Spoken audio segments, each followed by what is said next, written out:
Over the last quarter of the semester, our team has worked with a JetBot in order to improve our understanding of 6 main objectives. 1. Basic robot control and kinematics. 2. Sign recognition using deep learning technique. 3. Path following using image processing technique. 4. Robot networking and communication. 5. Position detection using April tag. And 6. Path planning. In 3 UAV labs, we use Python coding to get our assigned JetBot to drive around, follow a path, and take pictures. That might be a bit of an oversimplification, so let's break down the work that happened during the labs. During the first lab, the team got used to working with the JetBot and calibrating it so it could drive in a straight line. As previously mentioned, the JetBot uses Python coding, so if you want to succeed in the objectives, we needed to have a strong understanding of Python syntax and commands. After practicing with some basic coding, we turned towards code that was more closely related to the JetBot. Fidgeting with the values like robot.left motor or right motor value allowed us to change the independent motor speeds of the JetBot so the actions such as drive straight, turn left, and turn right based on the values entered. We also calibrated the speeds of the motors relative to each other by having the robot drive along a track and measuring how far from the center it would drift based on the speeds that were set to the motors. The second lab revolved around taking pictures as an input. The first use of the camera was for a path following system. The camera would work as a sensor to create a heading angle for the JetBot to adjust to. By changing the speeds of the wheels, the JetBot will follow the line based on a quick calculation that uses the difference in X and Y from the start position to the head position. The second use of the camera was for sign recognition.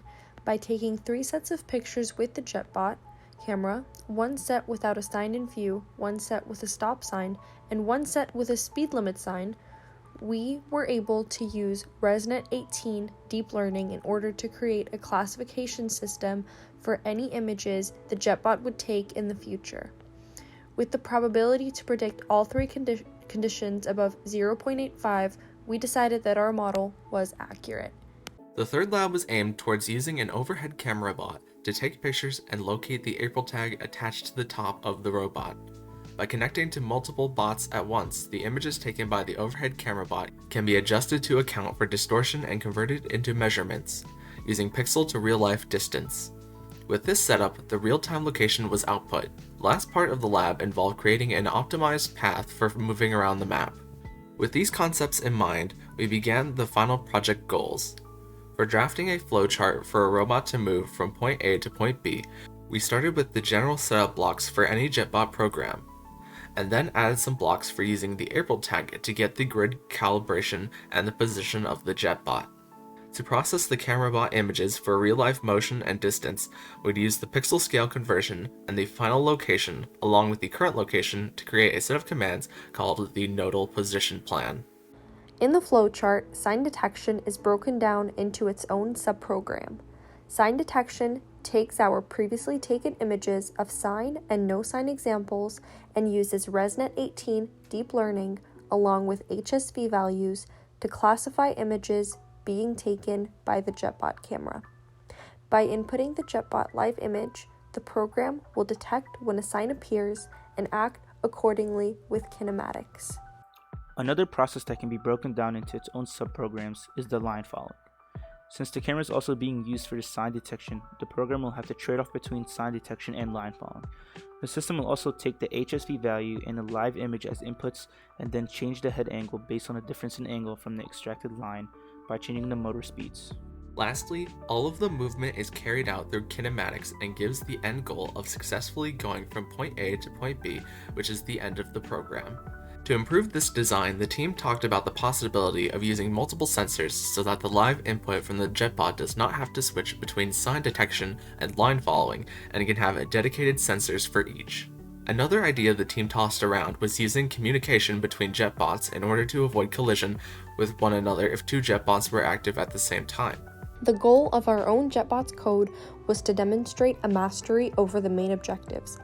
Our team-defined task was to start off by having the robot locate its position using an overhead view and then spin 180 degrees. The JetBot will then drive on a line until it sees a stop sign somewhere along the path and come to a brief stop. This system uses 4 of the project objectives: basic robot control and kinematics, sign recognition using deep learning technique, position detection using April tag, and path following using image processing techniques. We started working towards this goal by having the robot spin and then calculating the amount of time spent spinning to get 180 degrees. Once that was complete, we had the robot begin line following after the spin. This completed the basic 2 objectives that we needed to pass, but we decided to go further by having our system start with the location detection using the April tag, and then have the JetBot stop once it sensed a stop sign. After some troubleshooting with our input HSV values and getting the robot to stop, here's a full run through the entire system and a demo.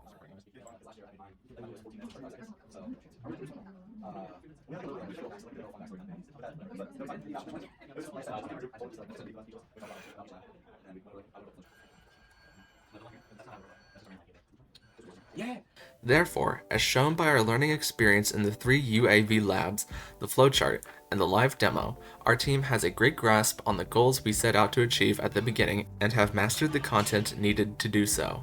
Thank you for watching our video.